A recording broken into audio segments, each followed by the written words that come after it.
Well, I've always been interested in Buddhism. I remember one of the most sort of interesting spiritual experiences for me was getting into Burma back in 1988, actually with Max Kennedy, son of Bobby Kennedy, and Thant Mint Yu, who is the grandson of U Thant,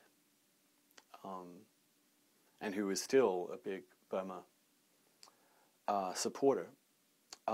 We went to the ancient city that is of that region, which is now overrun with just forests. But these stone temples, these astonishing collection of stone Buddhist temples, were really staggering to me. And I would spend a day climbing up inside of them, beating back occasional bats and birds and cobwebs.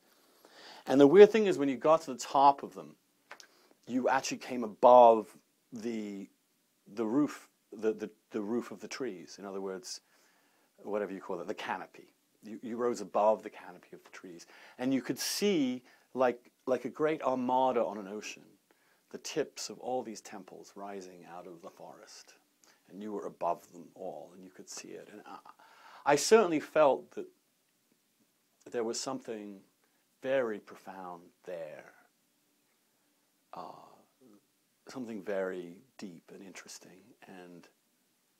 And then, so I went back and read a lot of Buddhist literature and doctrines. Believe it or not, Leon Wieseltier and I did a little book study together on Buddhism for a while.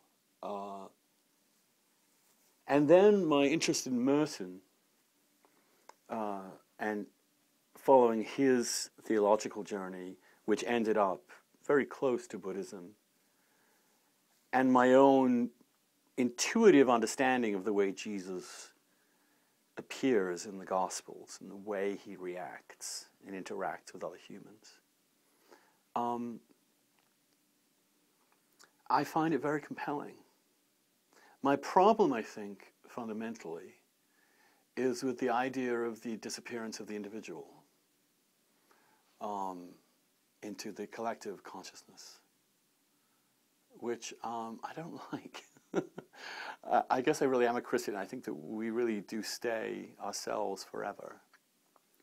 However, the silence of meditation and calm and mindfulness that Buddhism talks about, which is really a constant situating of oneself within the context of all time and space, which of course human beings don't find that very easy to do, but nonetheless, of course it is the first thing we should do every day, really. How do we know where to go if we haven't situated where we are? Incredibly important. And insofar as I have participated in anything close to Buddhism, meditation and so on, I found it deeply complementary to Christianity.